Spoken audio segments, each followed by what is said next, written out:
Hello everyone, welcome to युक्ति professional classes. इस video में हम आर्म्स एक्ट के आगे के एमसीक्यूज देखने जा रहे हैं। अगर आपने मेरे चैनल को सब्सक्राइब नहीं किया है तो मेरे चैनल को सब्सक्राइब शेयर लाइक ज़रूर करिए। चलिए स्टार्ट करते हैं। Under section 12 sub section 1 who can restrict और प्रोहिबिट ट्रांसपोर्ट ऑफ आर्म्स। तो यहाँ पे पूछा गया है कि हथियारों के परिवहन को कौन रख सकता है। तो सेंट्रल गवर्नमेंट रोक सकती है। Option B is right answer. The central government may by notification direct that no person shall transport specified arms without a license or prohibit transport altogether. As per subsection 2, even arms transshipped at port or airport are considered transported. तो यहाँ पे ये बोला है कि अगर जो arms है वो अगर पोर्ट पर भी रखा हो, एयरपोर्ट पे या शिप के वहाँ पे पोर्ट पे भी रखा है तो भी वो यहाँ पर इसी के अंतर्गत कंसीडर किया जाएगा। तो केंद्र सरकार अधिसूचना जारी करके यह निर्देश दे सकती है कि कोई व्यक्ति निर्दिष्ट हथियारों को लाइसेंस के बिना परिवहन न करे। तो ट्रांसपोर्ट करने के लिए भी लाइसेंस जरूरी है। उनके परिवहन पर पूर्ण प्रतिबंध लगा सकती है। उपधारा 2 के अनुसार समुद्री या हवाई अड्डों पर स्थानांतरित ट्रांसशिप हथियारों को भी परिवहन माना जाएगा। Next question, under section 12 subsection 2 what does transport include. Transport include में क्या क्या शामिल है। तो इसमें option B transhipment at sea port और एयरपोर्ट भी शामिल किया गया है। तो option B is correct answer. Next, who can apply for the grant of a fire arm licence under section 13 of the arms act 1959। धारा 13 के अंतर्गत हथियार का लाइसेंस प्राप्त करने के लिए कौन आवेदन कर सकता है। तो इसमें कोई भी व्यक्ति जो निर्धारित शर्तें पूरी करता हो, any person fulfilling the prescribed condition. तो ऐसा पर्सन सेक्शन 13 के अंतर्गत फायर आर्म्स के लिए लाइसेंस प्राप्त करने के लिए अप्लाई कर सकता है। तो option B is correct. Section 13 subsection 1 application for license is made to the licensing authority in prescribed form and with fees। तो सेक्शन 13 सबसेक्शन 1 में बोला है कि अप्लाई करना होगा। एप्लीकेशन किसको दी जाएगी? लाइसेंसिंग अथॉरिटी को। सेक्शन 13 सबसेक्शन 2 है after police verification report the authority may grant और refuse licence by written order. तो यहाँ पे पूरी प्रोसेस होगी, पुलिस वेरिफिकेशन होगा, पुलिस अपनी वेरिफिकेशन रिपोर्ट बनाएगी, उसके बाद वो जो अथॉरिटी है वो लाइसेंस को या तो ग्रांट कर सकता है या फिर रिफ्यूज कर सकता है और रिटर्न ऑर्डर के थ्रू ये करेगा। Section 13 subsection 3 licence shall be granted for smooth bore gun for protection और स्पोर्ट, है ना। तो इस चीज़ के लिए यहाँ पर मतलब जो लाइसेंस दिया जाएगा वो किस किस के लिए दिया जाएगा? Smooth bore gun for protection के लिए दिया जाएगा और स्पोर्ट्स के लिए दिया जाएगा। राइफल जो दी जाएगी फॉर राइफल क्लब मेंबर्स को दी जाएगी जो .22 बोर और एयर राइफल्स जो होगी वो। और other license under section 3, 4, 5, 6, 10, 12 is good reason is shown. अगर प्रॉपर रीजन है तो यहाँ पर दिया जाएगा।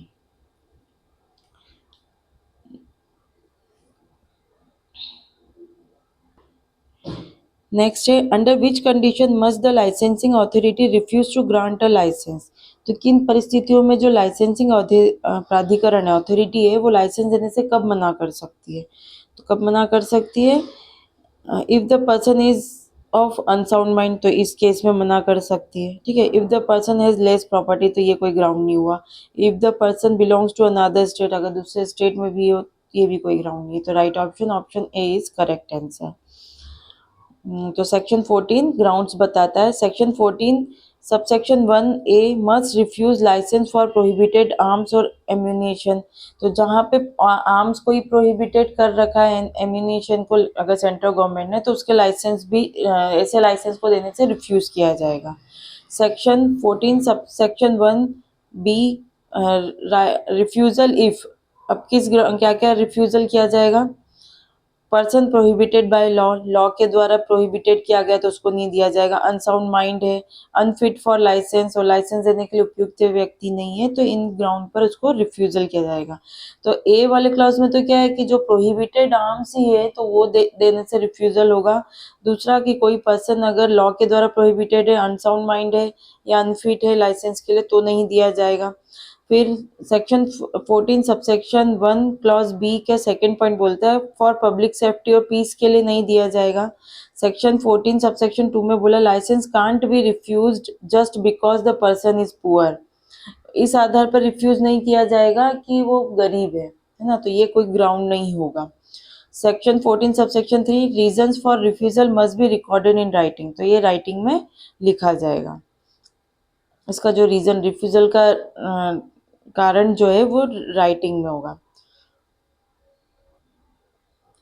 What is the validity period of fire arm licence under section 15 subsection 1? तो धारा 15 क्लॉज 1 के अनुसार हथियार के लाइसेंस की वैधता अवधि कितनी होती है, मतलब कितने टाइम पीरियड के लिए लाइसेंस दिया जाएगा? तो ये जो लाइसेंस दिया जाएगा वो 5 साल के लिए दिया जाएगा। Option B is correct. Section 15 subsection 1 license under section 3 valid for 5 years unless revoke, जब तक वो रिवोक नहीं किया जाता है तब तक वो 5 साल के लिए वैलिड होगा। जो सेक्शन 3 के अंतर्गत दिया गया है वो 5 साल के लिए होगा। May be for shorter period if applicant desire और अथॉरिटी रिकॉर्ड्स रीजन, है ना, कम पीरियड के लिए भी दिया जा सकता है, लेकिन जैसे एप्लीकेंट ने कम पीरियड के लिए अप्लाई किया था, ठीक है, या फिर कोई अथॉरिटी जो भी प्रॉपर रीजन के साथ ये लिख सकती है कि किस वजह से कम समय के लिए दिया जा रहा है। Section 15 subsection 3 license renewal follow same procedure as grant, और वही प्रोसीजर रिन्यूअल के लिए भी फॉलो होगी जो सेक्शन 13-14 में है।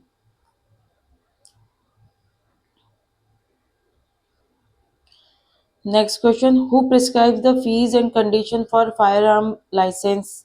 तो हथियारों के लाइसेंस की फीस कौन बताएगा? तो इसकी जो फीस होगी सेंट्रल गवर्नमेंट ही बताएगी।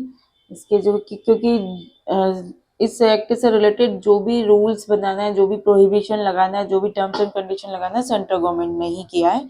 तो ये ध्यान रखिएगा कि सेंट्रल गवर्नमेंट ही यहाँ पे सारा अथॉरिटी है। Section 16 fees, condition and forms of license are prescribed by rules made by the central government. Different fees and condition may apply for different types of license. ठीक है, तो यहाँ पे फीस, कंडीशन और जो भी फॉर्म्स वगैरह है वो रूल्स के द्वारा प्रिस्क्राइब किए गए और रूल्स भी सेंट्रल गवर्नमेंट बताएगी वो। और यहाँ अलग अलग फीस लगाई जा सकती, कंडीशन लगाई जा सकती है अलग अलग लाइसेंस के लिए। Next question, under which section can the license be suspended और रिवोक्ड? तो किस धारा के अंतर्गत लाइसेंस को निलंबित या रद्द किया जा सकता है? तो धारा 17 के अंतर्गत। Option B is correct. 17 के अंतर्गत इसे रिवोक्ड या सस्पेंड किया जा सकता है। सेक्शन 7 सबसेक्शन 1 और 2 में बोला है licensing authority can vary license conditions को बदल सकते हैं, वेरी कर सकते हैं वो। Section 17 subsection 3 license can be suspended और रिवोक्ड। अब लाइसेंस को सस्पेंड किया जा सकता है या फिर रिवोक किया जा सकता है कब? होल्डर इज प्रोहिबिटेड और अनफिट, अगर वो अनसाउंड माइंड का हो गया, अनफिट हो गया या उसको प्रोहिबिट कर दिया गया है तो फिर यहाँ सस्पेंड या रिवोक्ड हो जाएगा। पब्लिक सेफ्टी और पीस के लिए किया जा सकता है। License obtain by false information, झूठी इन्फॉर्मेशन दी थी और लाइसेंस ले लिया। कंडीशन वायलेटेड, अगर कोई टर्म्स एंड कंडीशन पे जो दिया है और उसको वायलेट कर दिया जाता है तो यहाँ पर रिवोक या सस्पेंशन हो जाएगा। Holder fail to return license on demand, जब उस, है ना, तो यहाँ पे होल्डर फेल हो जाता है, लाइसेंस को डिमांड किया गया है और वो फेल हो गया है उसको रिटर्न करने में, है ना, तो यहाँ पर इसको सस्पेंड या रिवोक कर दिया जाएगा। Section 17 subsection 7 court convicting license holder may also revoke license. ठीक है, अगर कोर्ट ने किसी को लाइसेंस होल्डर को कन्विक्ट कर लिया है तो वहाँ पे उसका भी लाइसेंस रिवोक कर लिया जाएगा। और सेक्शन 17 सबसेक्शन 9 में बोला central government can revoke all license in an area. अगर पर्टिकुलर किसी एरिया में पर्सन्स के सबके अगर लाइसेंस को रिवोक करना है तो सेंट्रल गवर्नमेंट कर सकती है। मतलब जितने भी लाइसेंस है किसी एरिया में सेंट्रल गवर्नमेंट चाहे तो उसको रिवोक कर सकती है।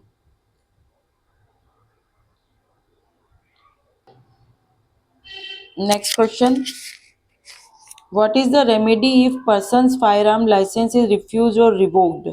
अगर किसी व्यक्ति का हथियार लाइसेंस अस्वीकृत या रद्द कर दिया जाता है तो वो क्या कर सकता है? मतलब उसको लाइसेंस दिया नहीं है या दिया है तो वापस रिवोक कर दिया तो वो क्या कर सकता है? वो कर सकता है file an appeal to the appellate authority, appellate authority के पास जा सकता है। तो सेक्शन 18 में मेंशन किया है, section 18 subsection 1, appeals can made to appellate authority if license is refuse, suspended और रिवोक्ड। तो रिफ्यूज किया, उसको लाइसेंस देने से मना कर दिया है या सस्पेंड या रिवोक कर लिया गया है तो वो अपीलेट अथॉरिटी के पास अप्लाई कर सकता है, अपील कर सकता है। सेक्शन 18 सबसेक्शन 2 में बोला है appeals must be within prescribe time, जो टाइम दिया गया रूल्स के अकॉर्डिंग उतने में करना होगा। May be admitted late if sufficient cause shown, अगर प्रॉपर ग्राउंड से है ना सफिशिएंट कॉज है तो यहाँ पे लेट भी अपील की जा सकती है। सेक्शन 18 सबसेक्शन 5 में बोला गया appellate must be given opportunity of hearing, तो सुनवाई का मौका दिया जाएगा इसमें। और सेक्शन क्लॉज 7 बोलता है decision of appellate authority is final, और इसमें जो डिसीजन होगा अपीलेट अथॉरिटी का वो फाइनल होगा। तो यहाँ क्या है, अपीलेट अथॉरिटी को यहाँ पे किया जा सकता है अप्लाई, प्रिस्क्राइब टाइम में करना है, अपीलेंट को अपॉर्चुनिटी ऑफ हियरिंग दिया जाएगा और यहाँ पे फाइनल डिसीजन होगा।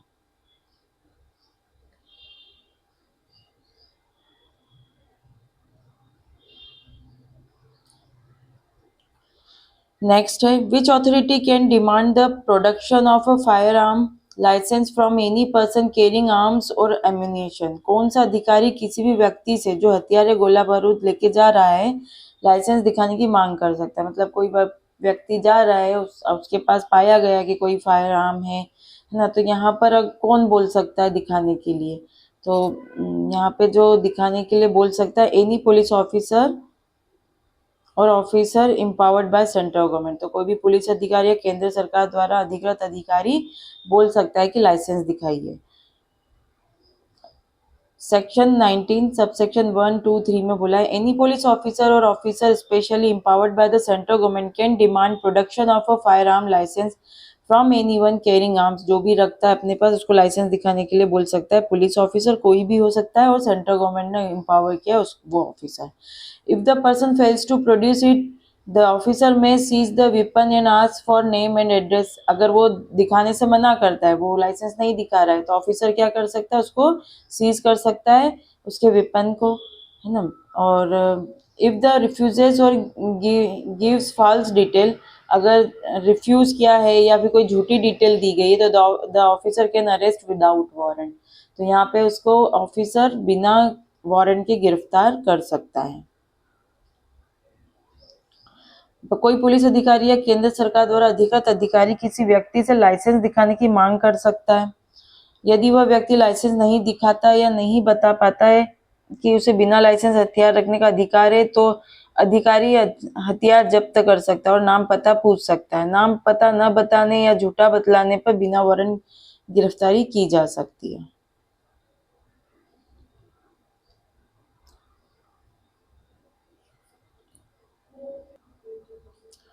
Next question. Under which section can be person be arrested without warrant for carrying arms under suspicious circumstances?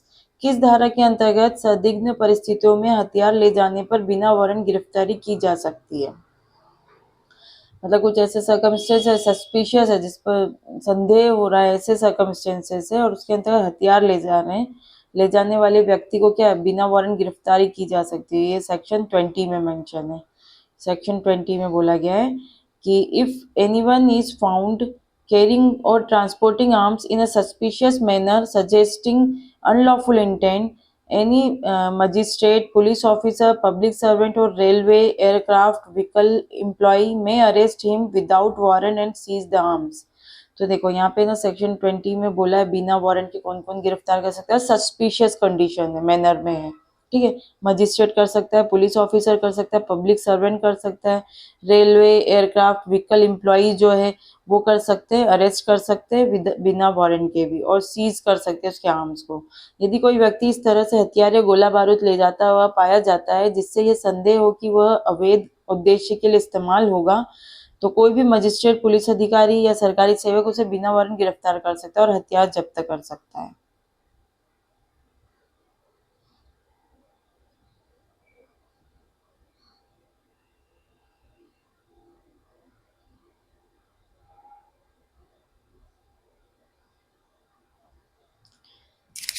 Next question: when the possession of arms become unlawful, for example license expiry, what must the person do?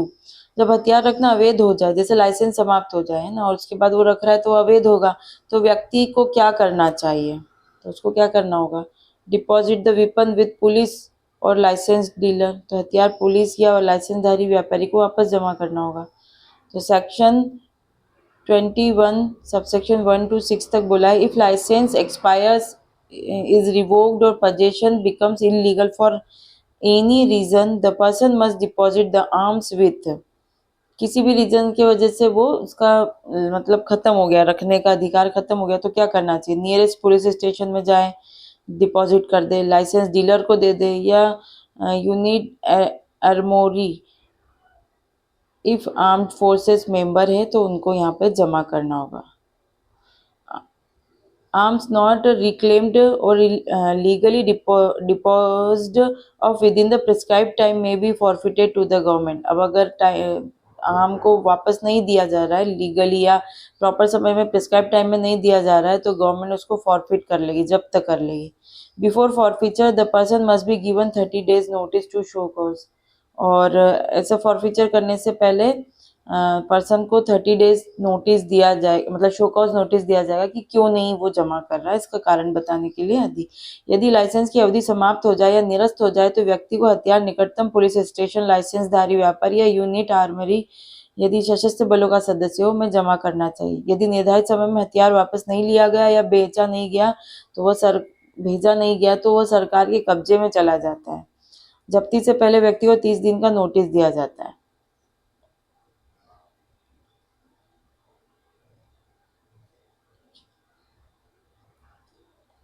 Next question: who can order a search of premises if they believes arms are kept for unlawful purpose? यदि magistrate को संदेह हो कि हथियार अवैध उद्देश्य के लिए रखे गए हैं तो वह क्या कर सकता है?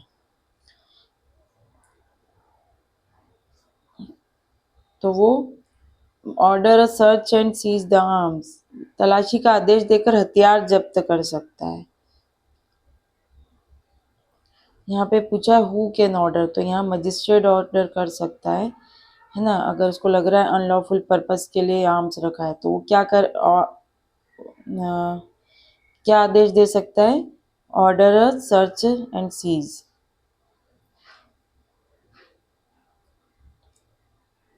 सेक्शन 22 सबसेक्शन 1-2 में बोला गया, if magistrate believes a person possesses arms for unlawful purpose और poses danger to public peace, he may order search and seizure of arms even if that person is otherwise entitled to keep them. Search must be done in presence of magistrate or authorized officer। यदि magistrate को यह विश्वास हो कि कोई व्यक्ति अवैध उद्देश्य से हथियार रखे हुए हैं या जन शांति के लिए खतरा है तो वह तलाशी और जब्ती का आदेश दे सकता है, भले ही व्यक्ति को सामान्यतः हथियार रखने का अधिकार हो। तलाशी मजिस्ट्रेट या अधिकृत अधिकारी की उपस्थिति में होगी। Next question: which officers can search vehicles और vessels to prevent contravention of the arms act? तो कौन सा अधिकारी वाहन या जहाज की तलाशी लेकर आर्म्स एक्ट के उल्लंघन को रोक सकता है? तो ये कौन तलाशी का आदेश कौन दे सकता है, कौन तलाशी ले सकता है? तो magistrate, police officer, officer authorised by central government. तो option A is right. Section 23 में बोला है, to check violation of the act magistrates, police officer और officer empowered by the central government में stop and search any vehicles, vessel or conveyance and seize any arms or ammunition found। ठीक है, तो वो यहाँ पे हथियार अधिनियम के उल्लंघन की रोकथाम के लिए मजिस्ट्रेट, पुलिस अधिकारी, केंद्र सरकार द्वारा अधिकृत अधिकारी किसी भी वाहन को, जहाज या परिवहन साधन की तलाशी ले सकता है और हथियार को जब्त कर सकता है।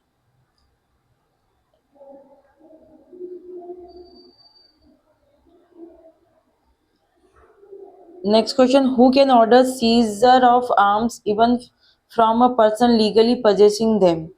कौन कौन व्यक्ति है, मतलब जो कौन ऐसा है जो हथियार जब्त करने का आदेश दे सकता है भले ही उसने कानूनी रूप से हथियार रख रखा हो।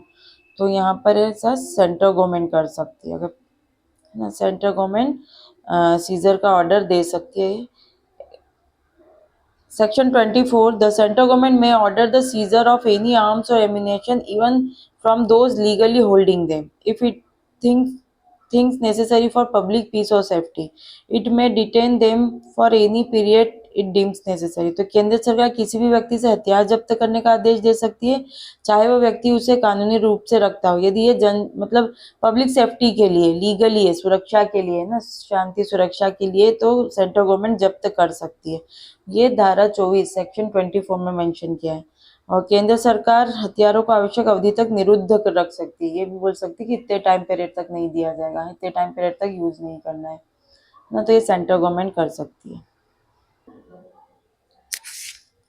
Next question, under section 24A subsection 1, when can the central government issue a notification prohibiting possession of arms in an area? तो इस धारा के अंदर केंद्र सरकार कब किसी क्षेत्र में हथियार रखने पर प्रतिबंध की अधिसूचना जारी कर सकती है? तो कब कर सकती है ये? When there is a extensive disturbance of public peace or imminent danger of such a disturbance. तो यहाँ क्या बोला गया है कि जब क्षेत्र सार्वजनिक शांति, मतलब ऐसा क्षेत्र है जहाँ सार्वजनिक शांति भंग हो सकती है, और या फिर उसकी मतलब शांति भंग हो रही है या भंग होने की संभावना हो, तो ऐसे एरिया में अधिसूचना जारी कर नोटिफिकेशन जारी करके जो आर्म्स का पजेशन है वो प्रोहिबिटिंग किया जा सकता है। Under section 24A subsection 1 of the Arms Act, the central government can issue a notification in the official gazette when it is satisfied that there is a extensive disturbance of public peace and tranquility, है ना, तो public piece और शांति के disturbance हो रहा है, या फिर इमिनिएंट डेंजर ऑफ सच डिस्टर्बेंस, या ऐसे डिस्टर्बेंस होने की संभावना है, ठीक है, खतरा है, तो यहाँ पर वो प्रोहिबिट कर सकते हैं ऑफिशियल गेजेट के। One such notification is issued it can specify the area limit. अब नोटिफिकेशन इशू हो गया है तो उसमें क्या क्या हो सकता है, एरिया को स्पेसिफाई किया जा सकता है। Direct all person to deposit their notified arms before the commencement of the period not earlier than 4 days after publication, ठीक है, तो जो भी नोटिफाइड आर्म्स है उसको डिपॉजिट करने के लिए डायरेक्शन दे दिया जाएगा। Prohibit possession of such arms during the period, that period, उस पीरियड में पजेशन नहीं रखना है ना, वो वाले जो प्रोहिबिट कर दिया गया तो उसका पजेशन को प्रोहिबिट कर दिया। Authorize officer to search and seize such arms, और पर्सन ऑफिसर्स ऑथराइज कर दिए जाएंगे कि ऐसे अगर कोई आर्म्स किसी के पास दिखता है तो सर्च करो और उसको सीज करो, जब्त कर लिया जाए, ठीक है।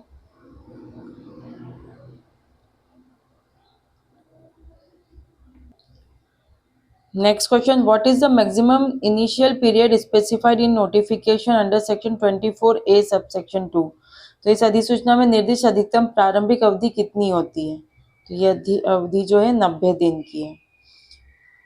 As per section 24A subsection 2, the initial notification period cannot exceed 90 days. तो ये जो पर्टिकुलर टाइम पीरियड के लिए जो नोटिफिकेशन लाया जाएगा वो 90 दिन के लिए होगा, जो इनिशियल टाइम पीरियड है वो 90 दिन के लिए होगा। However the central government may extend this period, central government इसको बढ़ा सकती है लेकिन can not exceed 90 days at a time, 90 दिन से ज्यादा और नहीं बढ़ा सकती है। The extension is allowed only disturbance of peace continues. Extension तभी होगा जब अगर ये हो रहा है ऐसा डिस्टर्बेंस, शांति को खतरा बना हुआ है, कंटिन्यू चल रहा है, या इमिनिएंट डेंजर है ना, ऐसी संभावना है खतरे की ऑफ सच डिस्टर्बेंस, तब यहाँ पे टाइम पीरियड को बढ़ाया जा सकता है।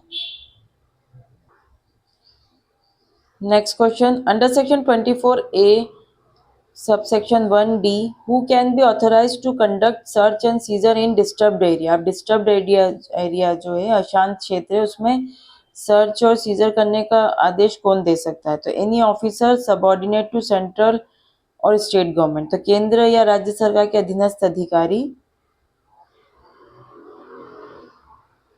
को ऑथराइज किया जा सकता है।